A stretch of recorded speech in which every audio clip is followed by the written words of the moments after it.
तो चलिए दोस्तों, आज हम लोग देखेंगे अक्टूबर 2022 के मैगजीन का इंटरनेशनल रिलेशंस।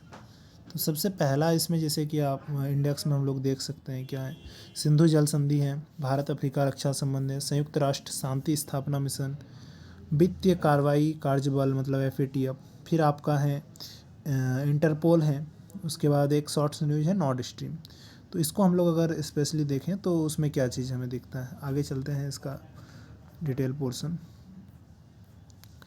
तो सबसे पहले हमें इंडस वाटर ट्रीटी में जाना है। तो ये इंडस वाटर ट्रीटी हम लोग देख रहे हैं। तो अभी एक्चुअली क्या है ना कि विश्व बैंक ने किशनगंगा और रतले हाइड्रो पावर प्रोजेक्ट्स के लिए तटस्थता विशेषज्ञ और मध्यस्थता न्यायालय के अध्यक्ष की नियुक्ति किया। तो पूरा चीज़ क्या है उसको देखते हैं। सबसे पहले हमें देखना होगा सिंधु जल संधि है क्या। तो सिंधु जल संधि है क्या, तो उसको देखने के लिए हमें यहाँ पर आना होगा सबसे पहले। तो देखिए ये क्या हो गया ना, आज़ादी के बाद देश में सिंचाई की आवश्यकता के लिए सिंधु नदी बेसिन के जल पर निर्भर थे दोनों देश, और दोनों देश के बीच जल के न्यायोचित बंटवारे और इनसे संबंधित बेहतर अवसंरचना की इनको आवश्यकता थी। जाहिर सी बात है दोनों देश को। और विश्व बैंक ने 1951 में जल साझाकरण विवाद में मध्यस्थता करने की पेशकश की थी। बोला कि आप लोग चाहेंगे तो हम मध्यस्थता कर सकते। तो दोनों देशों ने फिर सोचा कि हाँ चलिए, 1960 में एक समझौता हुआ दोनों देश के बीच, और उसके परिणाम स्वरूप इंडस वाटर ट्रीटी पर हस्ताक्षर किए गए थे। तो 1951 में उन्होंने मध्यस्थता करना चाहा, तो 1960 में समझौता ये हुआ था। तो 1960 का ये संधि है। तो इसमें क्या है, IWT के तहत सिंधु नदी के जल के उपयोग के लिए भारत और पाकिस्तान के अधिकार और दायित्व को निर्धारित किया गया। अधिकार और दायित्व दोनों है भारत और पाकिस्तान को। और इस संधि के हस्ताक्षर करता है, यानी कि भारत, पाकिस्तान और विश्व बैंक तीनों हैं हस्ताक्षर करता। हालांकि सिंधु नदी का उद्गम तिब्बत से होता है, फिर भी चीन को इस संधि से बाहर रखा गया है। और विश्व बैंक इस संधि का तृतीय पक्ष गारंटी करता है, थर्ड पार्टी गारंटर है। अब देखते हैं इसमें जल साझाकरण का क्या बात किया गया 1960 के एक्ट में। तो इसमें बात किया गया कि देखिए, एक पूर्वी नदियां हैं और एक पश्चिमी नदियां, दो भाग में बांटा गया। और पूर्वी नदियां में इन्होंने माना था रावी, ब्यास और सतलुज जो है ना, ये पूर्वी नदियां हैं, और इसके पानी को भारत को अधिकार है इसका पानी का उपयोग करने का बिना किसी रोक टोक का। वहीं पश्चिमी नदियां जो हैं सिंधु, झेलम और चिनाब, और उसको बोला गया ये पाकिस्तान को आवंटित कर दिया गया था। सिंधु, झेलम और चिनाब और रावी, ब्यास और सतलज भारत को। लेकिन कुछ मामलों में भारत को इन पश्चिमी नदियों के जल का कुछ शर्तों के साथ उपयोग करने की अनुमति दी गई थी। और उन्होंने बोला था कि देखिए, आप इसका उपयोग कृषि सिंचाई कार्यों में आप कर सकते हैं। और भारत ने इंडस वाटर ट्रीटी में निर्धारित जो भी मानदंड था उसका पालन करके run of the river hydro जो पावर प्रोजेक्ट्स, इनका निर्माण भारत कर सकता है, ये भी उसमें बोला था। और लेकिन बोला था कि देखिए, आप लघु जलाशय का ही इसमें निर्माण कर सकते हैं। तो इसीलिए भारत ने क्या किया, इस प्रकार की परियोजनाओं को मतलब निर्मित किया। और भारत ने जो भी इन परियोजनाओं को निर्मित किया, इसमें पाकिस्तान को आपत्ति हो रहा है, वो आपत्ति कर रहा है। उनका तर्क है कि ये परियोजनाएं जो है ना, संधि के मानदंड का पालन नहीं करती हैं। बाकायदा उसमें लिखा गया है कि आप run of the river project स्थापित कर सकते हैं। उसके तहत आप लघु जलाशय 3.6 मिलियन एकड़ फीट तक का होना चाहिए, वो कर सकते हैं। लेकिन पाकिस्तान को अभी इसमें आपत्ति हो रही है। और इसमें अगर कुछ अन्य बातों को देखें इस संधि में, तो सामान्य तौर पर पाकिस्तान को क्या बोला गया ना कि भारतीय परियोजनाओं के लिए पश्चिमी नदियों के जल का उपयोग जो भारतीय परियोजना के तहत भारत कर रहा है, वो सामान्यतः पाकिस्तान विरोध करता रहा है बार बार। जैसे कि सलाल बांध परियोजना हो, बगलिहार हो, जो भी अन्य है, ऊज है, रावी, ब्यास, उसमें भी भारत के प्रयासों पे पाकिस्तान ने आवाज़ उठाया।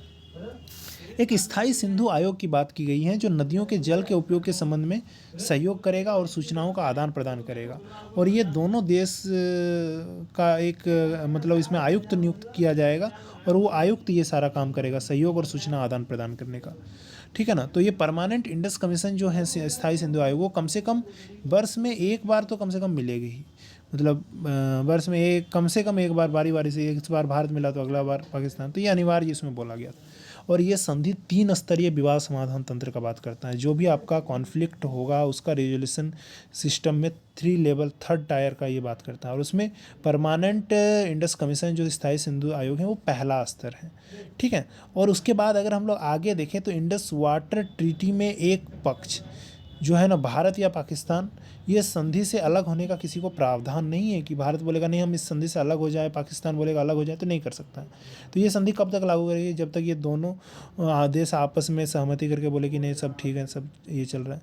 तो सब इसको माना जाता है कि अभी तक का सबसे सफल अंतर्राष्ट्रीय संधि है। लेकिन इसमें तनाव तो बना हुआ ही, कई मुद्दे हैं, जैसे कि जल के बंटवारे पर असंतोष है। जैसे इसमें बोला गया 80% जल पाकिस्तान को आवंटित किया जाता है इस ट्रीटी के अनुसार, लेकिन भारत बोल रहा है कि ये तो आप अनुचित तरीके से बंटवारे कर रहे हैं। जाहिर सी बात है 80% उनको दीजिएगा। और इसमें कुछ अस्पष्टता भी बताई गई है, संधि में विद्यमान है, और इसके साथ साथ कई विवाद जो है उसकी संभावना बन रही है। जैसे कि आपका यहाँ पर कई तकनीकी प्रावधान है और पश्चिमी नदियाँ जम्मू कश्मीर के विवादित क्षेत्रों से भी बहती हैं, तो यहाँ विवाद और संघर्ष की संभावना रहती है। जिससे पाकिस्तान द्वारा लगातार विरोध किए जाने पर भारतीय परियोजनाओं में कई दशकों से विलंब हुआ है, तो ये सारा विवाद को जन्म दिया है। और इसमें क्या ना, ट्रस्ट डेफिसिट हुआ, आपसी जो विश्वास है उनमें एक कमी आई है। क्यों? क्योंकि एक दूसरे से ये संधि जो है ना भागीदारों के बीच वार्ता को प्रोत्साहित नहीं करती हैं। पाकिस्तान को डर बना रहता है कि भारत इसमें नियंत्रण करेगा और हमारी नदियों का हमें पानी नहीं देगा, पानी रोक लेगा। तो इस प्रकार से एक है विश्वास की कमी। डाटा भी साझाकरण जो किया जाता है उसमें भी हम देखते हैं कहीं चूक रहती हैं। दोनों देश के डिप्लोमेट्स क्या करते हैं, अपने जो तो कॉन्फ्लिक्ट्स के कारण नदी से संबंधित जो भी हाइड्रोलॉजिकल डाटा होते हैं उसको वो साझा नहीं करते हैं, ठीक है ना। तो कई बार ये सारा जो डाटा अगर साझा किए भी जाते हैं तो उनकी गुणवत्ता पे भी सवाल उठ जाता है कि ये आप डाटा गलत दे दिए हैं क्या। तो गारंटीकर्ता अगर हैं इसमें, जो उनकी भी एक सीमित भूमिका है। जैसे कि विश्व बैंक जो आप तटस्थ विशेषज्ञ और मध्यस्थता जो नियुक्त करता है, तो उसमें भी उनकी हम देखते हैं कि एक साथ अगर ऐसा नियुक्त किया जा रहा है तटस्थता विशेषज्ञ भी और मध्यस्थता न्यायालय का अध्यक्ष को भी, तो वो चीज़ मतलब कानूनी समस्या उत्पन्न कर रहा है। आप दोनों को एक ही साथ नियुक्त कर रहे हैं, जबकि दोनों का अपना अलग अलग स्टेज है कि इस स्टेज में नहीं होगा तो अगला स्टेज, उसको आगे हम लोग देख रहे हैं। तो विश्व बैंक के पास यह तय करने की शक्ति नहीं है कि किस पक्ष को वरीयता दिया जाना चाहिए, कहाँ नहीं। तो ये भी बात है। तो उसके बाद पर्यावरणीय रक्षोपाव का भी अभाव है। सिंधु नदी बेसिन आप देख रहे हैं दुनिया का सबसे ज़्यादा दबावग्रस्त नदी तंत्र है। उसके बावजूद भी इस संधि में आप जलवायु परिवर्तन के लिए जो समाधान होना चाहिए वो नहीं बताया गया। तो ये सारा चीज़ कई सुधार की ज़रूरत है। जैसे यूएन वाटर कन्वेंशन का अनुसमर्थन करने की इसमें ज़रूरत है, क्योंकि उनका क्या है ना कि वो एक अंतर्राष्ट्रीय कानूनी साधन है और वो सीमा पार में जो जल संसाधन का उपयोग होता है सस्टेनेबल, उस चीज़ को बताता है। तो इसका उस जगह से भी, उस कन्वेंशन से भी अनुसमर्थन करने की ज़रूरत है। उसके बाद आपका एक है global forum on trans boundary rivers, सीमापारी नदी का वैश्विक मंच, ठीक है ना। तो वहाँ भी आप इसके लिए, इस जल विवाद के लिए एक ये मंच स्थापित कीजिए। डाटा जो पारदर्शी रूप से आपस में शेयर किया जाए तो उसका एक पॉलिसी बने स्पेशली। तो ये सारा चीज़ें, और संधि का अधिकतम लाभ उठाने के लिए आप एक पक्षीय रूप से मतलब आप खुद को अलग नहीं कर सकते हैं, ठीक है ना। और इसीलिए भारत की नदियों का कुल जल जो आप उपयोग हो रहा है वो देखिए, पंजाब और राजस्थान में नहरों का जल वहन करने की क्षमता बढ़ाने के लिए उसका मरम्मत भी आप कराइए, ठीक है ना। तो इस प्रकार से हो, केवल हम सामने वाले पक्ष को ना करें कि हम अपने खुद के स्तर पे भी कई प्रकार से सुधार कर सकते हैं। संधि पर फिर से समझौता कर सकते हैं हम लोग, समझौता मतलब संशोधन कर सकते हैं। तो ये मुख्य रूप से बात है। तो ये यहाँ पर था, लेकिन इसमें कुछ टर्म भी है। जैसे जल साझाकरण के लिए कई डॉक्ट्रिन है, जैसे हार्मन डॉक्ट्रिन है, कैंपियन डॉक्ट्रिन है, हेलसिंकी रूल्स हैं, उसके बाद बर्लिन रूल्स हैं। तो ये सारा चीज़ इसमें बात करता है।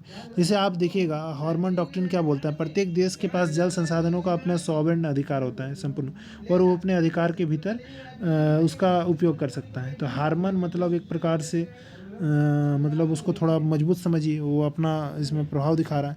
उसके साथ साथ एक कैंपियन रूल्स हैं। ये नियम जो है ना तर्कसंगत और न्यायोचित हिस्से का निर्धारण करते समय बोलता है कि हाँ तर्कसंगत रूप से इसका निर्धारण हो। एक हेलसिंकी नियम है, वो क्या बोलते हैं, अंतर्राष्ट्रीय जल का कानून का जो मूल सिद्धांत है उसके रूप में आप नदी साझा करने वाले देशों के बीच एक तर्कसंगत और न्यायोचित उपयोग का सिद्धांत हो। ये भी बात बोला गया है, वही चीज़ है। हेलसिंकी और कैंपियन वही बोला है कि तर्कसंगत और न्यायोचित रूप से हिस्से का निर्धारण होना चाहिए। बर्लिन नियम क्या बोलता है? इस बात का समर्थन करता है कि अंतर्राष्ट्रीय नदी जल अपवाह बेसिन को साझा करने वाले देशों द्वारा जल का प्रबंधन ऐसा होना चाहिए कि अन्य देशों को भी इसमें किसी को हानि ना पहुंचे। ये बात है। हार्मन तो बोलता है जिसका मतलब जल संसाधनों पे सर्वप्रभु अधिकार है। बर्लिन बोलता है कि नहीं, देखिए दूसरों को हानि नहीं पहुंचाइए, बाकी आप अपना प्रबंधन कीजिए। कैंपियन और हेलसिंकी बोलता है कि तर्कसंगत और न्यायोचित वितरण होना चाहिए। तो ये हम लोग कुछ मिला के इसमें देख लिए। और इसमें और एक चीज़ जिसे हम लोग देखेंगे कि पहला चरण क्या हो गया कि स्थायी सिंधु आयोग हो गया। स्थायी सिंधु आयोग में देखिएगा कि नदी विवाद से संबंधित जो भी प्रश्न है उसका समाधान खोजने का प्रयास होता है और अंतर सरकारी स्तर पे इसे लाया जाता है। सेकेंड चरण पे था न्यूट्रल एक्सपर्ट का इसमें नियुक्ति किया जाएगा वर्ल्ड बैंक के द्वारा, और वो जल बंटवारे से संबंधित जो भी प्रश्न अनसुलझे रह गए, जो भी मतभेद रह गए, उसका निपटान करेंगे स्थायी सिंधु आयोग द्वारा। जो भी प्रश्न रह गए उसके बाद भी नहीं होगा तो तीसरा चरण में क्या होगा? कोर्ट ऑफ आर्बिट्रेशन होगा, मध्यस्थता न्यायालय होगा। वो विवाद समाधान के लिए 7 सदस्य मतलब मध्यस्थता का एक अधिकरण है। तो यहाँ पर है, लेकिन यहाँ बात यह है कि तटस्थ विशेषज्ञ और परमानेंट कोर्ट ऑफ आर्बिट्रेशन इनकी नियुक्ति विश्व बैंक द्वारा किया जाएगा। हालांकि विश्व बैंक को यह निर्धारित करने का अधिकार नहीं देती है इस चीज़ की क्या एक प्रक्रिया को दूसरी प्रक्रिया पे वरीयता दिया जाना चाहिए। कोई भी प्रक्रिया होना चाहिए, हो जा सकता है यहाँ पर। तो ये सारा कुछ बात इसमें है। तो बस कंप्लीटेड।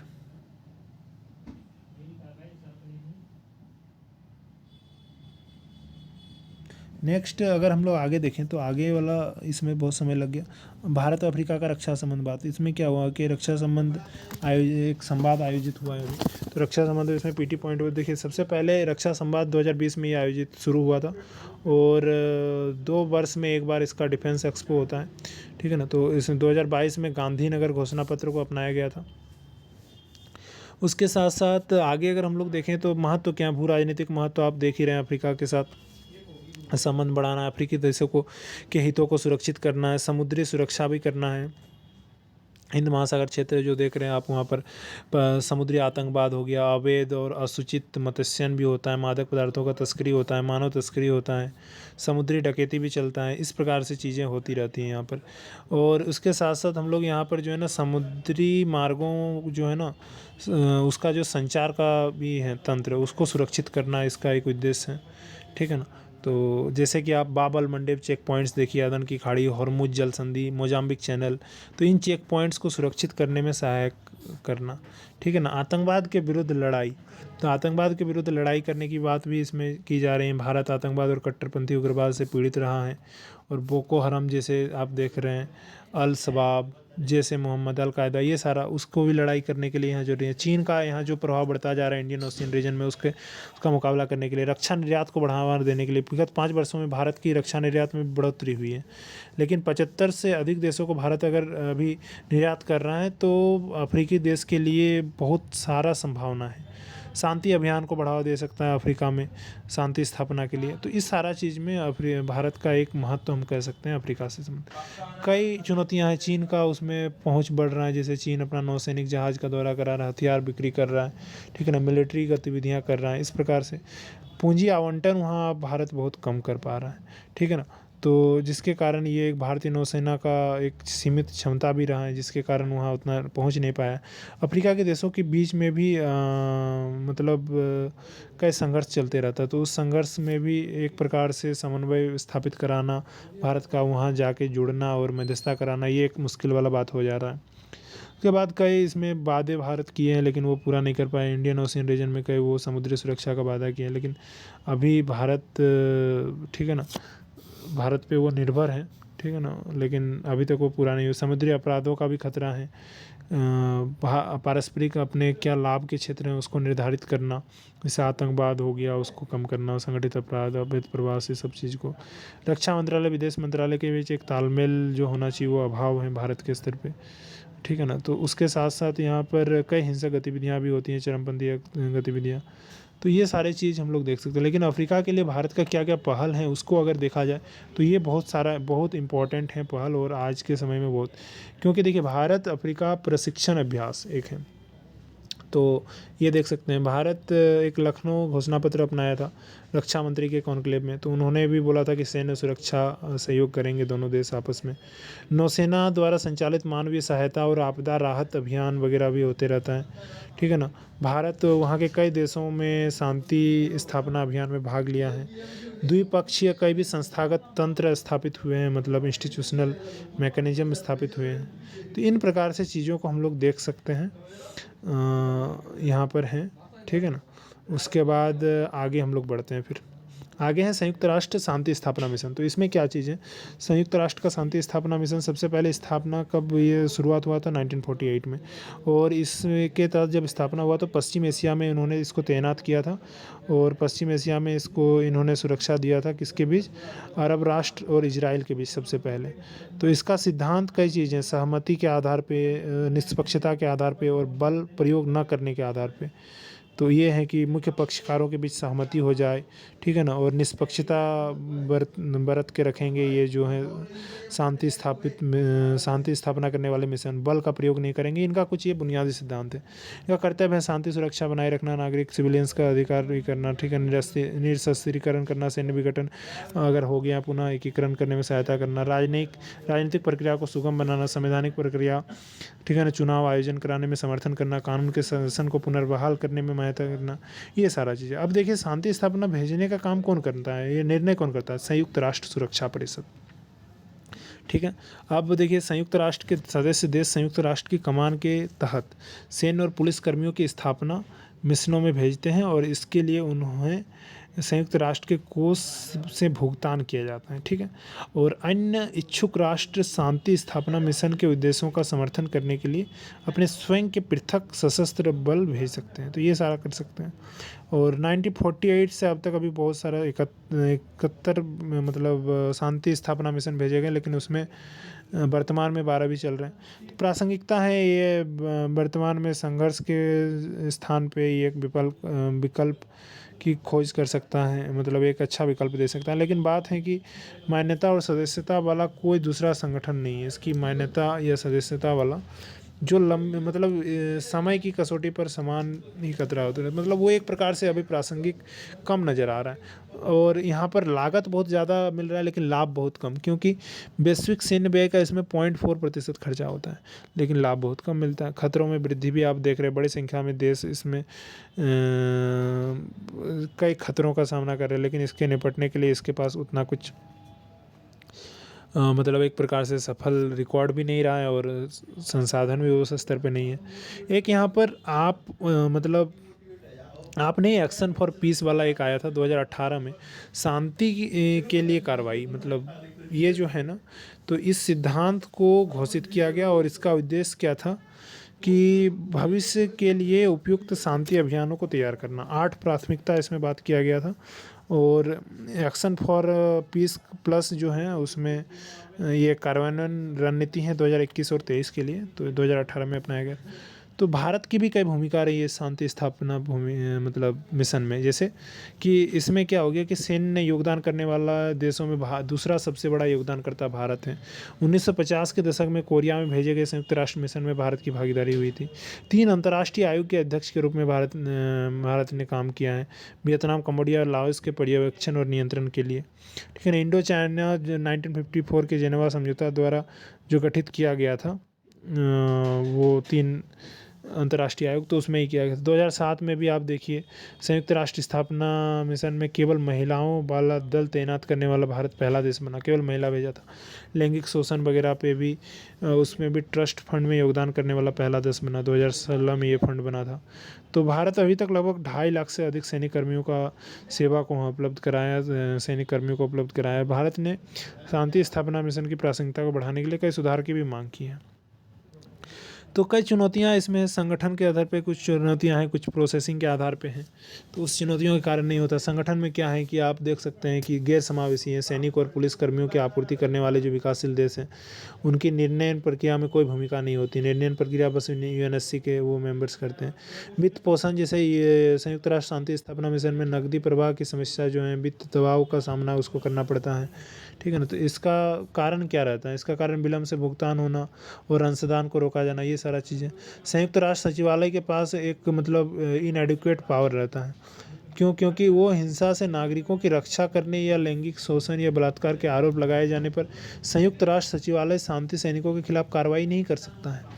तो ये बात है। शांति स्थापना मिशनों पर तैनात सैन्य बल अपने स्वयं के राष्ट्रीय कमांडर और सरकार के प्रति जवाबदेह होते हैं, ये बात है। उसमें संयुक्त राष्ट्र सचिवालय की कोई शक्ति नहीं रहती है। तो इसीलिए एक प्रकार से जवाबदेही उनकी गृह देश के प्रति होती है। निरर्थक मिशन भी कई यहाँ पर भेजे जाते हैं, जैसे जिनका कोई काम उतना बना नहीं। जैसे भारत और पाकिस्तान में संयुक्त राष्ट्र सैन्य पर्यवेक्षक समय 1949 में बनी थी। भारत और पाकिस्तान के बीच युद्ध विराम की निगरानी के लिए स्थापित किया गया था। 1972 का शिमला समझौता और नियंत्रण रेखा की स्थापना के बाद प्रासंगिकता इसकी समाप्ति हो गई है, फिर भी ये चल रहा है। परिचालन में भी आप देख रहे हैं कि अंतर्राष्ट्रीय समर्थन नहीं उतना है। क्षेत्रीय संगठन उदय हो रहे हैं तो इस पे उतना ध्यान होता नहीं है, क्योंकि क्षेत्रीय स्तर पे उन संगठनों का कार्रवाई चलता है। सुरक्षा का भी मुद्दा रहता है। संगठित अपराध देख रहे हैं, कानून व्यवस्था की विफलता देख रहे हैं, उग्रवादियों का द्वारा जो हमला किया जाता है। तो मिशन में क्या सुधार होना चाहिए, जो भारत ने बोला? भारत बोला देखिए, निर्णय प्रक्रिया में सुधार कीजिए। निर्णय लेने की प्रक्रिया में सेना और पुलिस बल भेजने की जो शक्ति है वो देश को होना चाहिए। जो भेज रहा है उन देश की भागीदारी जरूर होना चाहिए। स्पष्ट कर्तव्य भी होना चाहिए हर एक मिशन की, क्या कर्तव्य हैं, क्या यथार्थवादी नीतियां हैं, ये सारा चीज़। और यूएनएससी को एक टर्मिनोलॉजी और फॉर्मुलेशन से बचने की आवश्यकता है, ठीक है ना, और जो झूठी आशा और अपेक्षाओं को जन्म दे सकते हैं, ठीक है ना। उसके साथ साथ बोला कि विवेकपूर्ण आप इसका तैनाती कीजिए। शांति स्थापना मिशनों में उनकी भूमिका, उनकी सीमाओं को निर्धारित करते हुए विवेकपूर्ण ढंग से इसको तैनात करना चाहिए। मिशन का आकलन आप कीजिए। मिशन का आकलन करते समय मिशन के सभी घटकों तथा उसके नेतृत्व का प्रदर्शन विचार किया जाना चाहिए, ठीक है ना। उसके मामले में क्षेत्र और उप क्षेत्रीय संगठनों का समर्थन करना चाहिए कि मध्यस्थता करने में, संघर्ष विराम की निगरानी करने में, शांति समझौतों को लागू करने में, संघर्ष के बाद पुनर्निर्माण करने में, ये सारा चीज़। बाहर निकलने की एक रणनीति होना चाहिए, किसी देश से कैसे सेना निकले। मेजबान देश जो है उसकी सहयोग बहुत जरूरी है, क्योंकि शांति स्थापना मिशन का जो नेतृत्व करता है और मेजबान राष्ट्र हैं, उन दोनों के बीच एक समन्वय बहुत जरूरी है। सैनिकों की सुरक्षा भी होनी चाहिए, ठीक है ना। उनके विरुद्ध न्यायिक कार्रवाई करने का हर संभव प्रयास होना चाहिए अगर उसके खिलाफ कोई अपराध हो रहा है सैनिकों के खिलाफ। नागरिकों की सुरक्षा जो है वो यहाँ पर प्राथमिक उत्तरदायित्व होना चाहिए इन सैनिकों का। इसमें टेक्नोलॉजी को बढ़ावा दिया जा सकता है, जो भी एडवांस टेक्नोलॉजी है। तो एक प्रकार से ये सारा चीज़ है। और प्रासंगिकता कई चीज़ें हैं अभी अंतर्राष्ट्रीय शांति के लिए। युद्ध और संघर्ष की स्थिति में आतंकवाद जैसी कंडीशंस और अंतर्राष्ट्रीय स्तर पर इसका प्रसार को रोकने के लिए, ठीक है ना। भारतीय डायस्पोरा जो हैं वो उसके बीच में भी मतलब एक सहयोग को बढ़ाने के लिए, विश्वास बढ़ाने के लिए भारत का और क्या होगा कि इसमें मतलब अपना प्रासंगिकता, तो एक भारत का एक स्ट्रेटजिक और डिप्लोमेटिक वहाँ पर प्रेजेंस होगा। संघर्ष या युद्ध प्रभावित पक्षकारों के साथ सद्भाव बढ़ाने की दिशा में आवश्यक सहयोग कर दे सकते हैं। यूएनएससी में भारत की स्थायी सदस्यता के दावे को मजबूत कर सकते हैं, ये सारा चीज़ होगा। और ये सैन्य बलों को अंतर्राष्ट्रीय परिवेश से परिचित होने एवं उनकी क्षमता को प्रदर्शित करने का अवसर प्रदान करते हैं। तो ये सारा चीज़, विदेशी मुद्रा भंडार भी बढ़ेगा। तो ये इसमें पूरा टॉपिक था। अगर आगे देखें तो एफएटीएफ क्या चीज़ है। एफएटीएफ की ग्रे लिस्ट में पाकिस्तान को हटाने की घोषणा किया है एफएटीएफ ने। तो सबसे पहले की ग्रे लिस्ट में रखा गया था पाकिस्तान को, और उसे हटा दिया गया। 2018 में इसको फिर रखा गया था, 22 तक ये बना रहा। तो एफएटीएफ की इस कार्रवाई के दौरान पाकिस्तान को 26/11 का जब हमला हुआ था ना, उसके बाद मतलब अन्य कुख्यात आतंकवादियों के खिलाफ कार्रवाई, ये सारा चीज़ के कारण मतलब एफएटीएफ को उसको ग्रे लिस्ट में रखना पड़ा था। तो बात है एफएटीएफ क्या है। एफएटीएफ जैसे मनी लॉन्ड्रिंग हो गया, आतंकवादी का जो आपका टेरर फंडिंग कर रहे हैं, मनी लॉन्ड्रिंग कर रहे हैं, उसका निगरानी करने वाला एक निकाय है, अंतर सरकारी निकाय है। और इनकी अवैध गतिविधियों को रोकने के लिए अंतर्राष्ट्रीय मानक ये निर्धारित करता है। 1989 में पेरिस में हुआ था G7 शिखर सम्मेलन में इसका आयोजन हुआ था, इसीलिए इसको कहा जाता है brain child of G7 FATF. तो it's headquarter is located in Paris and 1989 में हुआ था। धन शोधन से उत्पन्न होने वाले खतरों को निपटने के लिए इनका गठन किया गया था। तो ये एक्चुअली बात है। और 2001 में एफएटीएफ ने आतंकवाद के वित्त पोषण का सामना करने हेतु मानकों के विकास की जिम्मेवारी भी उठाया था 2001 में। सदस्यता अगर हम लोग देखें तो 37 सदस्य देश हैं, 2 क्षेत्रीय संगठन हैं इसमें। और भारत 2010 में एफएटीएफ का सदस्य बना था, ये बात है। तो एफएटीएफ की कुछ सिफारिशें हैं। एफएटीएफ ने अपनी सिफारिशों में धन शोधन, आतंकवादी वित्त पोषण, जो टेरर फाइनेंसिंग होता है, जो सामूहिक विनाश वाले हथियार होते हैं, ठीक है ना। तो उनको रोकने के लिए एक अंतर्राष्ट्रीय मानक भी निर्धारित किया, फाइनेंसिंग ऑफ प्रोलिफेरेशन। तो ये क्या है ना, उसका तात्पर्य है परमाणु, रासायनिक और जैविक हथियार और इनको दागने वाले साधन और सामग्री जो है, ठीक है ना, उसके हस्तांतरण और निर्यात हेतु उपयोग होने वाला जो भी आपका धन और वित्त सेवा है वो। तो इसलिए एफएटीएफ ने इसकी सिफारिश भी की थी। और धन शोधन से निपटने के लिए 40 सिफारिशें दिया था। आतंकवादी वित्त पोषण से निपटने के लिए भी उन्होंने सिफारिश दिया था एफएटीएफ ने। 2005 में इन्होंने सभी सदस्यों से बोला था कि देखिए ऐसा होना चाहिए। तो अन्य एफएटीएफ जैसा क्षेत्रीय निकाय भी है, जैसे Asia Pacific group on money laundering है, यूरेशियन ग्रुप है आपका, Caribbean financial action task force हैं। तो इसके लिए क्या है ना, सिफारिशों के अनुपालन की निगरानी कौन करता है? तो एफएटीएफ की एक मतलब बाई डायमेंशनल एक रणनीति है, ठीक है ना। सबसे पहला कि सदस्य देश वार्षिक स्वमूल्यांकन आधारित पर प्रश्नावली को पूरा करते हैं, मतलब एक सेल्फ इवैल्यूएशन करते हैं हर एक देश वार्षिक रूप से। दूसरा है कि एफएटीएफ सदस्य देश की राष्ट्रीय नीतियों की प्रभावशीलता का आकलन के लिए ऑन साइट पारस्परिक मूल्यांकन रिपोर्ट आयोजित करता है। एफएटीएफ एक रिपोर्ट देता है जो पारस्परिक मूल्यांकन करता है इनकी। और एफएटीएफ की ब्लैक और ग्रे लिस्ट ये क्या है? तो सबसे पहले बात ये करते हैं कि ये जो है ना एफएटीएफ शब्दावली में मौजूद नहीं है, ये शब्द आधिकारिक एफएटीएफ में, ये अनौपचारिक शब्द हैं और इनका उपयोग जो है ना इस निकाय द्वारा 2 सूचियों में वर्गीकृत देशों को दर्शाने के लिए किया जाता है। तो ये बात है ग्रे लिस्ट बनाम ब्लैक लिस्ट का। अगर हम लोग देखें तो क्या चीज़ें, ग्रे लिस्ट क्या है? ऐसे देश जिन पर निगरानी बढ़ा दी जाती है। तो क्यों शामिल किया जाता है? सबसे पहले कि ऐसे देश जो, यह उन देशों की सूची है ग्रे लिस्ट जो धन शोधन, मनी लॉन्ड्रिंग या टेरर फाइनेंसिंग और जो भी आपका सामूहिक विनाश के हथियार, उसको रोकने के लिए अपनी शासन व्यवस्था में जो भी कमी है उसको दूर करने में वो विफल रहता है। तब कि आप वो सब रोकने के लिए आपको जो करना चाहिए था आप नहीं कर पा रहे हैं। सेकेंड चीज़ इसमें बोला गया है कि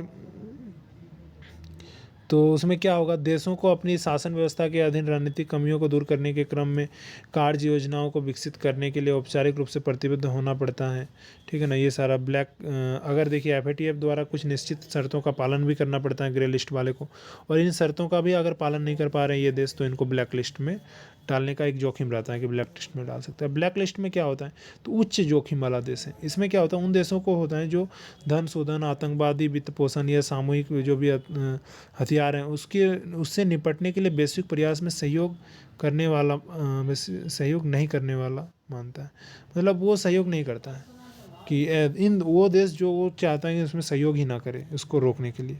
तो एफएटीएफ अपने सदस्य को ऐसे देशों में व्यावसायिक संबंधों के दौरान उचित सावधानी बरतती। कोई भी व्यापारिक संबंध होता है तो देशों को बोला जाता है कि इनसे आप सावधानी पूर्वक ही कीजिए, और गंभीर मामलों में ब्लैक लिस्ट वाले देशों से कठोरता से निपटने वाले उपाय भी, इनमें कई कठोर उपाय भी लागू किए जाते हैं। तो ये मुख्य रूप से एफएटीएफ की कई कमियां, सूची निर्मित करने की व्यवस्था के संबंधी कमियां हैं, प्रभावशीलता का अभाव रहता है, इसमें प्रभाव उतना दिखता नहीं है, और कम और देशों के आश्वासन पर अधिक विश्वास ये करता है, ठीक है ना। वास्तविक प्रदर्शन पर एफएटीएफ वास्तविक प्रदर्शन पर कम और देशों के आश्वासन पर अधिक विश्वास करता है। शक्ति का इसमें ये राजनीति का एक साधन के रूप में भी होता है, और अध्यक्षों का जो चयन होता है ना अनौपचारिक पद्धति पे होता है, जो एक चिंता की बात है। आतंकवादी वित्त पोषण को जो परिभाषित आप कर रहे हैं उसके लिए कोई अंतर्राष्ट्रीय समझौता ही नहीं है, कैसे आप डिफाइन कर रहे हैं उसको। कानूनी सहायता, सूचना साझा करने वाले, राष्ट्रीय क्षेत्र और सीमा पारी सहयोग को बढ़ाने में ये देश आपस में विफल रहते हैं। कार्यान्वयन संबंधी मुद्दों के कारण एफएटीएफ मानकों का गलत प्रयोग भी होता रहता है। तो ये सारा चीज़ें, तो इसमें बोला जाता है कि आप अच्छा से इसका वर्गीकरण कीजिए, प्रतिनिधित्व युक्त बनाइए, नया जो आपका खतरा उभर रहा है, उभरते खतरे उसको भी इसमें जोड़िए, नीति का सलाह दीजिए, ये सारा चीज़। तो अगर हम लोग देखें तो और एक है, और एक छोटा सा है। तो जैसे सबसे पहले इंटरपोल क्या है तो वो देखते हैं। नई दिल्ली में इंटरपोल की 90 जो हाँ आपका महासभा का आयोजन हुआ है, मतलब 90वां 90th था ये। तो इसमें पहला मेटावर्स लॉन्च किया गया है दुनिया भर के कानून प्रवर्तन एजेंसियों के लिए, एक मेटावर्स। तो मेटावर्स क्या, रियल टाइम आधारित 3D वर्चुअल वर्ल्ड है एक, ठीक है ना। लोग रियल वर्ल्ड जैसा अनुभव के समान ही आपस में मिल सकते हैं, काम कर सकते हैं, ये सारा चीज़, इंटरपोल क्या है, देखिए 195 देश हैं, अंतर सरकारी संगठन है। सभी देशों के जो है ना पुलिस बल इसमें ही करते हैं और अपना डेटा साझा करते हैं। महासचिवालय है इंटरपोल की दैनिक गतिविधियों का समन्वय करता है। महासचिवालय महासचिव की अध्यक्षता के अंतर्गत रहता है और इसका जो मुख्यालय है वो फ्रांस के लियोन में है। सिंगापुर में इसका एक इनोवेशन कॉम्प्लेक्स है, ठीक है ना। उसके साथ साथ प्रत्येक सदस्य देश इसका एक राष्ट्रीय केंद्रीय ब्यूरो स्थापित किया गया है। प्रत्येक सदस्य देश में इसका एक नेशनल आपका सेंट्रल ब्यूरो है और उस वहाँ पर ये सारा संबंधित देश का जो पुलिस बल है उसके द्वारा संचालित किया जाता है। तो ये बात है। भारत में जैसे कौन सा है नेशनल सेंट्रल ब्यूरो, तो नई दिल्ली में नेशनल सेंट्रल ब्यूरो अन्य देशों की पुलिस एजेंसियों के साथ संपर्क करने के लिए भारत की एकमात्र अधिकृत एजेंसी है। एनसीबी सीबीआई की एक शाखा के रूप में काम करती है और यहाँ एक उप निदेशक और 2 सहायक निदेशक के नियंत्रण में ये रहता है। तो नेशनल जो कंट्रोल मतलब सेंट्रल ब्यूरो है वो भारत का सीबीआई का अधीन है। कई मुद्दा हैं इसमें, एक्स्ट्राडिशन का है, राजनीति से प्रेरित गिरफ्तारियां होती हैं। इसका एक संविधान है जो संविधान बोलता है सदस्य देशों को किसी भी तरह से महासचिवालय की मांगों का पालन करने के लिए बाध्य नहीं है।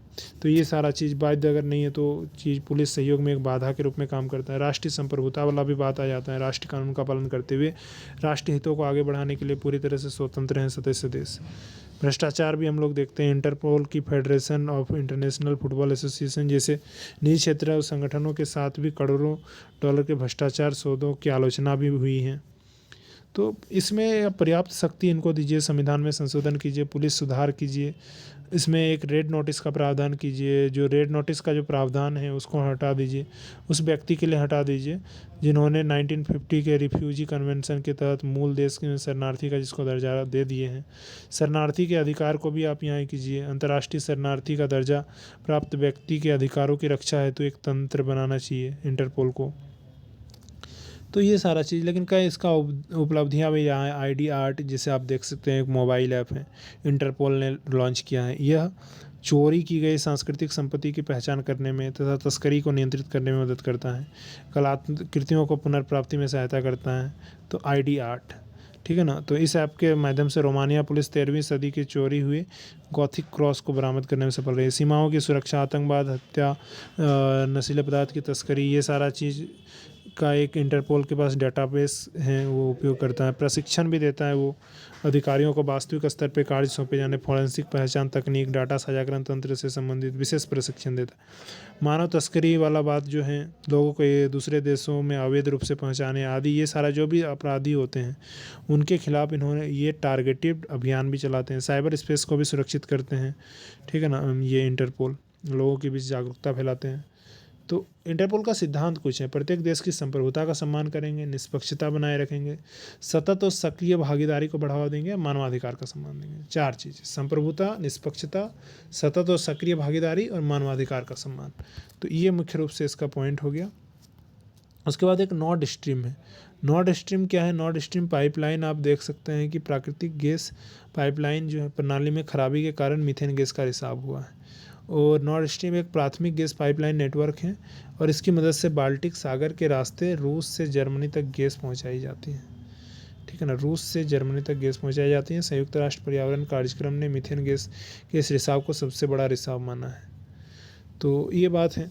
तो ये देखिए आप, रूस से जर्मनी तक है। नॉर्ड स्ट्रीम 2 है, पहला दूसरा पहला वाला बड़ा है, दूसरा वाला छोटा है थोड़ा सा।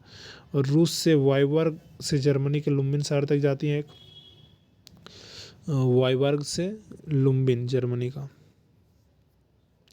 और जो 2 है वो भी बाल्टिक सागर से होते हुए उसी के साथ जाते हैं। महत्व है किफ़ायती, पर्यावरण के अनुकूल है, यूरोप में ऊर्जा उपलब्ध कराता है, ये सारा चीज़। मीथेन एक ग्रीन हाउस गैस है, वायुमंडल में पहुंचने से 20 वर्ष की अवधि के दौरान कार्बन डाइऑक्साइड की तुलना 80% से अधिक हानिकारक होती। और अभी ग्लोबल वार्मिंग में लगभग 1/4 हिस्से के लिए जिम्मेवार यही है। तो ये बस हो गया।